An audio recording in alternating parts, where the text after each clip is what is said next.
आप लोग उम्मीद है कि अच्छे होंगे। बड़े को प्रणाम, छोटे को ढेर सारी खुशियाँ। स्वागत है आपका अपने YouTube channel study Ruchika word पर।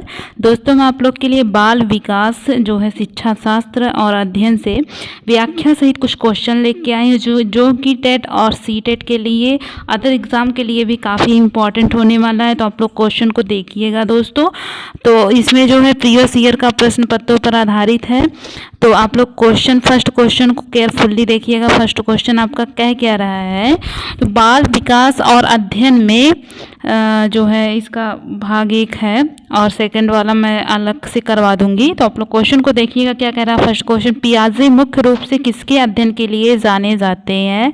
तो किसके अध्ययन के लिए जाने जाते हैं दोस्तों? फर्स्ट ऑप्शन आपका है यौन विकास, सेकंड है भाषा विकास, थर्ड है संज्ञानात्मक विकास, फोर्थ है सामाजिक विकास। तो किसके लिए जाने जाते हैं दोस्तों? जो है थर्ड क्वेश्चन आपका सही है, संज्ञानात्मक विकास के लिए जाने जाते हैं। संज्ञानात्मक विकास कहते किसे हैं दोस्तों? बहुत ही इंपॉर्टेंट है, तो आप लोग क्वेश्चन को देखिएगा। संज्ञानात्मक विकास के अध्ययन के क्षेत्र में जीन पियाजे का सिद्धांत एक अभूतपूर्व का सिद्धांत है। अभूतपूर्व का सिद्धांत अंका गया है, जिससे बालकों के चिंतन तर्कणा के विकास में जैविक तथा संरचनात्मक तत्वों पर बल देते हुए संज्ञानात्मक विकास की व्याख्या की है। इसके अंतर्गत इन्होंने फर्स्ट अनुकूलन, सेकंड सम्यधारण, थर्ड संरक्षण और फोर्थ संज्ञानात्मक संरचना आदि दिया है। अगला क्वेश्चन देखते हैं दोस्तों। अगला क्वेश्चन क्या कह रहा है, जब मानव शरीर के एक भाग को दिए गए प्रशिक्षण का अंतरण दूसरे भाग में हो जाता है तो उसे कहते हैं, क्या कहते हैं दोस्तों? फर्स्ट क्षैतिज अंतरण, सेकंड ऊर्ध्व अंतरण, थर्ड द्विपार्श्विक अंतरण, फोर्थ उपरोक्त में कोई नहीं। तो आपका थर्ड ऑप्शन सही है दोस्तों, द्विपार्श्विक अंतरण कहते हैं। क्या द्विपार्श्विक अंतरण कहते हैं दोस्तों? ओके दोस्तों, दो पार्श्विक अंतरण होता क्या आप लोग को मैं बता देती हूँ। दो पार्श्विक अंतरण या वाप्शिक्षा मानव शरीर के दो समान पार्श्वीय भाग लेटरल एस्पेक्ट है, बायां तथा दायां। जब शरीर के बाएं अंग से सीखे गए कौशल का अंतरण स्वतः दाएं अंग के सीखने पर, दाएं अंग के लिखे गए कौशल का अंतरण स्वतः बाएं पर होता है तो उसे क्या कहते हैं? द्विपार्श्वीय अंतरण कहलाता है दोस्तों। अगले क्वेश्चन की तरफ चलते हैं। अगला क्वेश्चन क्या कह रहा है, दिए हुए प्रत्यंकों के समूह में जो प्रत्यंक बहुधा सबसे अधिक बार आता है उसे बीच में गैप है भरना है, कहते हैं, क्या कहते हैं? मध्यमान बहुलक, थर्ड है माध्यांक, फोर्थ है मानक विचलन। तो आपका सेकंड ऑप्शन सही है दोस्तों। कौन सा? सेकंड ऑप्शन सही है, बहुलक कहते हैं। बहुलक होता क्या है दोस्तों? बहुलक या बहुलांक या बहुलक संख्यांकी के केंद्रीय प्रवृत्ति के माप का भाग है, जिससे माध्यिका बहुलक भी आता है। प्रत्यंकों के जिस प्रत्यंक की सबसे अधिक होती है वह बहुलक कहलाता है दोस्तों। आप लोग को समझ में आ गया होगा बहुलक किसे कहते हैं। अगले क्वेश्चन की तरफ चलते हैं दोस्तों। अगला क्वेश्चन क्या कह रहा है, क्रिया प्रसूत अनुकूलन सिद्धांत का प्रतिपादन बीच में गैप है ने किया था तो कौन किया था? फर्स्ट आपका Skinner, second Pavlov, third Thorndike, fourth Kohler. तो फर्स्ट ऑप्शन आपका सही है दोस्तों, इसमें स्किनर ने किए थे। तो स्किनर ने जो है क्रिया प्रसूत अनुकूलन सिद्धांत का प्रतिपादन किया गया था। इन्होंने चूहों पर प्रयोग करके सीखने का सिद्धांत दिया। इसी प्रकार पावलोव ने क्लासिक अनुबंधन का सिद्धांत कुत्ते पर दिया था। तो आप लोग थ्योरी को देखिएगा। अगले क्वेश्चन की तरफ चलते हैं दोस्तों। अगला क्वेश्चन कह रहा है, अल्बर्ट बांडुरा निम्न में से किस सिद्धांत से संबंधित है? फर्स्ट व्यवहारात्मक सिद्धांत, सेकंड सामाजिक अधिगम सिद्धांत, थर्ड विकास का संज्ञानात्मक सिद्धांत, फोर्थ विकास का मनो सामाजिक सिद्धांत। तो आपका सेकंड ऑप्शन सही है दोस्तों, सामाजिक अधिगम का सिद्धांत। तो सामाजिक अधिगम होता क्या है? सामाजिक अधिगम जो है सिद्धांत बांडुरा द्वारा दिया गया था दोस्तों। किसके द्वारा दिया गया था? बांडुरा के द्वारा दिया गया था। इसमें सामाजिक अधिगम आपका सही है। काफ़ी इंपॉर्टेंट क्वेश्चन है दोस्तों, तो आप लोग क्वेश्चन को देख लीजिएगा। तो जो है सामाजिक अधिगम का सिद्धांत बांडुरा द्वारा 1969 से 71 में दिया गया। यह व्यवहार रूपांतरण के नियमों तथा संज्ञानात्मक मनोविज्ञान के संतुलित संश्लेषण है। अगले क्वेश्चन की तरफ चलते हैं दोस्तों। अगला क्वेश्चन मेरा क्या कह रहा है, मानसिक आयु का प्रत्यय दिया था किसने? फर्स्ट ईस्टर्न ने, सेकंड बीने साइमन ने, थर्ड टर्मन ने और फोर्थ है सिरिल बर्ट ने। तो किसने दिया था दोस्तों? सेकंड ऑप्शन आपका सही है, बीने साइमन ने दिया था। इसमें आपका कौन सा ऑप्शन सही है दोस्तों? बीने साइमन आपका जो है सेकंड ऑप्शन सही है। तो आप लोग थ्योरी को देख लीजिएगा। अगले क्वेश्चन की तरफ चलते हैं दोस्तों। मेरा अगला क्वेश्चन क्या कह रहा है, निम्नलिखित में से कौन सा सीखने का नियम नहीं है? फर्स्ट तनाव का नियम, सेकंड तात्पर्यता का नियम, थर्ड प्रभाव का नियम, फोर्थ अभ्यास का नियम। तो फर्स्ट आपका तनाव का नियम जो है सीखने का नियम नहीं है दोस्तों। आप लोग देख ही रहे हैं तात्पर्यता का नियम, प्रभाव का नियम, ये सब जो है सीखने के अंतर्गत जो है आते हैं दोस्तों। ये सब जो है सीखने के अंतर्गत आते हैं। तात्पर्य रह के भी इंसान सीखता है, प्रभाव का नियम भी सीखने के अंतर्गत आते हैं, अभ्यास का नियम भी सीखने के अंतर्गत आते हैं, लेकिन जो है तनाव का नियम नहीं आते हैं। तो इसमें आप लोग को पूछा सीखने के नियम में कौन सा नियम नहीं है, तो यही तनाव का नियम आपका आंसर सही है दोस्तों। तनाव का नियम होता है कि आप लोग को मैं बता देती हूँ।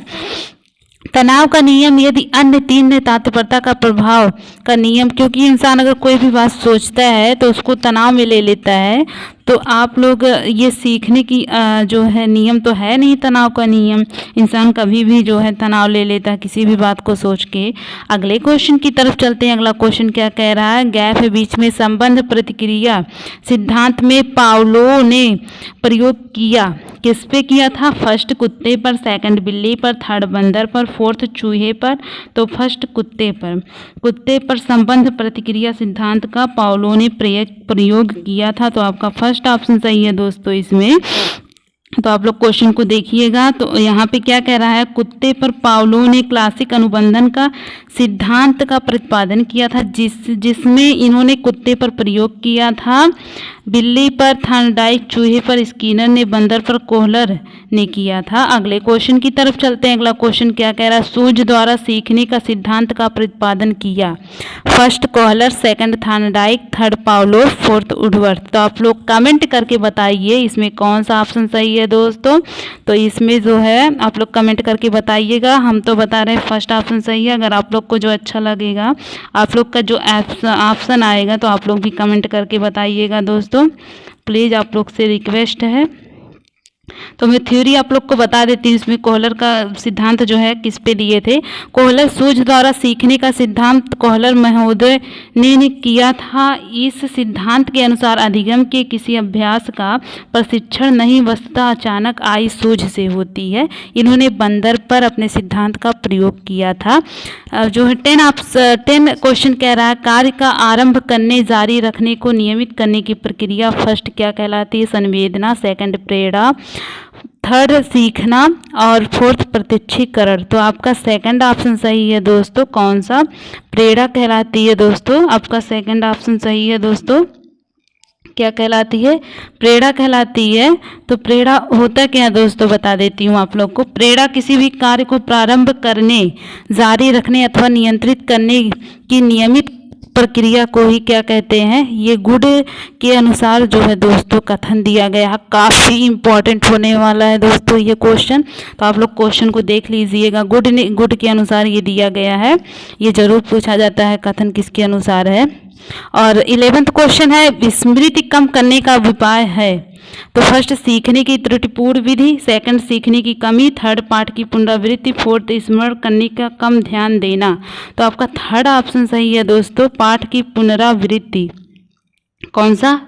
थर्ड ऑप्शन आपका सही है दोस्तों, पाठ की पुनरावृत्ति। पाठ की पुनरावृत्ति होती क्या है? पाठ की पुनरावृत्ति विस्मृति का एक नकारात्मक एवं ऋणात्मक पक्ष है। गिल्डार्ड 1963 के विस्मरण में एक नकारात्मक धारणा माना जाता है। इस प्रकार की पुनरावृत्ति की धारणा को, रिटेंशन को बढ़ाया जा सकता है और स्मृति को कम किया जा सकता है। काफ़ी इंपॉर्टेंट क्वेश्चन, आप लोग देखिएगा।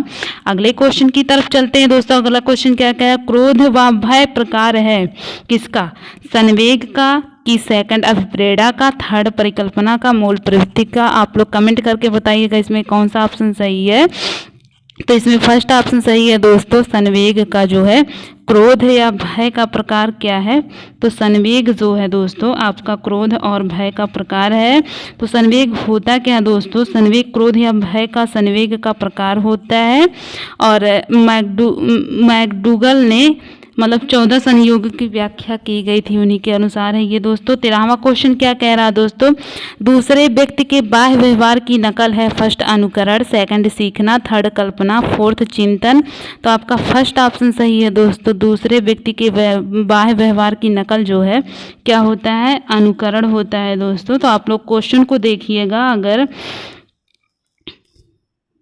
अनुकरण होता है, अनुकरण या नकल दूसरे व्यक्ति की नकल करना ही अनुकरण समान प्रदर्शन किया जाता है, तो अनुकरण की श्रेणी में आता है। अगला क्वेश्चन क्या कह रहा है दोस्तों, यदि पूर्व ज्ञान व अनुभव नए प्रकार के सीखने में सहायता करते हैं तो उसे कहते हैं क्या।